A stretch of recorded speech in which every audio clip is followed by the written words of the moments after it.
You try to attack through the center of the defense, but sometimes it seems impossible to break through. Within the next few minutes, I will show you how to become incredibly strong with your side players and score the easiest goals after mastering the wing play.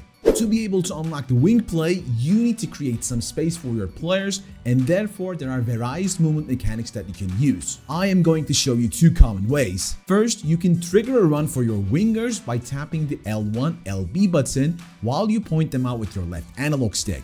Right afterwards, your player starts exploring the space forward, and this gives you the perfect chance to send a through ball towards them. For the second one, let's say your winger is too far ahead.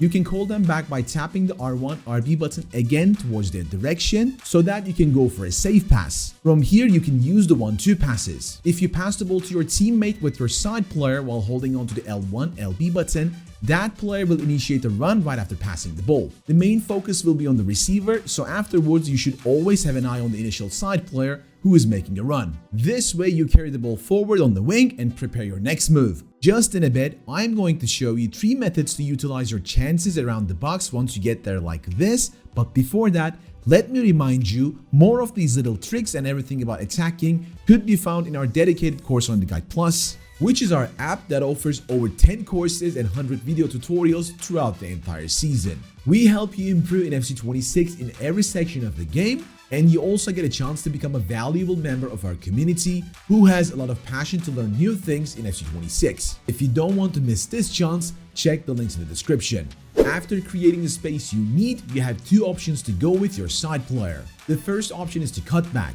When you go down the wing, the opposition defense mostly pushes back towards their own goal. With the cutback method, you pull the back towards the center with a sharp turn and explore the free space created that way with passing or shooting opportunities. When you run down the wing, stop sprinting by letting go of the sprinting button and then make a sharp turn towards the center side while protecting the ball, either simply with your left analog stick or with the help of a skill move.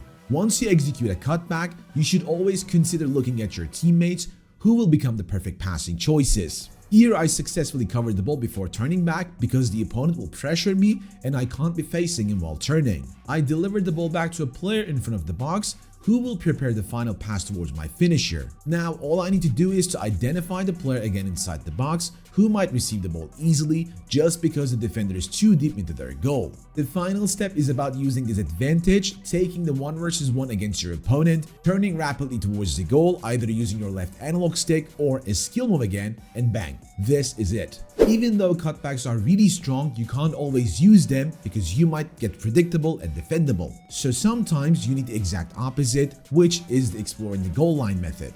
You go down deeper towards the goal line and watch the players inside to create an opportunity. Once the opponent hesitates and tries to deny the cutback opportunity, go for the goal line. As mentioned, patience is the key because you might have multiple passing options and the opponent might have to select one of them to defend. There is one technique I use a lot for the final pass with exploring the goal line, and that is the lofted pass by double tapping the short passing button. This will give the ball a bit of height while sending it with a slower animation, which creates the perfect opportunity for an easy tap in for your striker. Here I create movement on the wing with a 1-2 pass and run with the initial passer towards forward. Passing the ball to him and seeing my actual winger running in behind the defensive line creates a huge opening for me. Going for the deep pass now, I have 2 options. I can turn back for a cutback, but I see that the opponent is already making his move towards that side, which leaves the goal line wide open. That is why I control the ball over towards the goal line with my first touch, then go for the double tap pass, which sends a lofted pass towards my striker,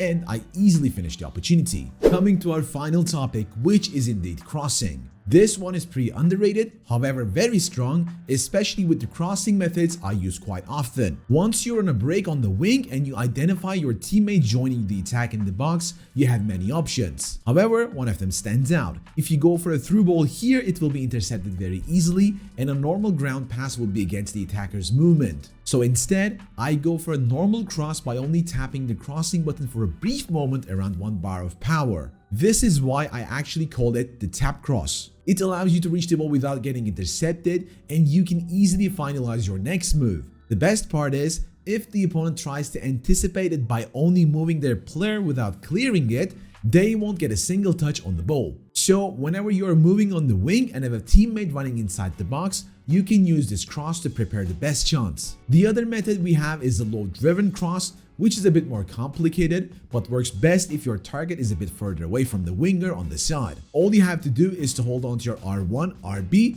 and L1, LB buttons together and tap your crossing button twice. However, be careful, the aim of this crossing technique is pretty much manual. If there is no one between you and your target, send a strong cross in to reward your runner's movement inside the box. This crossing method might be new to you, so I strongly advise you to take a look at our complete passing guide, where we show you all of the 30 passing techniques in FC26. Click the video that appears on your screen right now and watch it instantly. Hope you guys enjoyed this one. Until next time, take care and peace.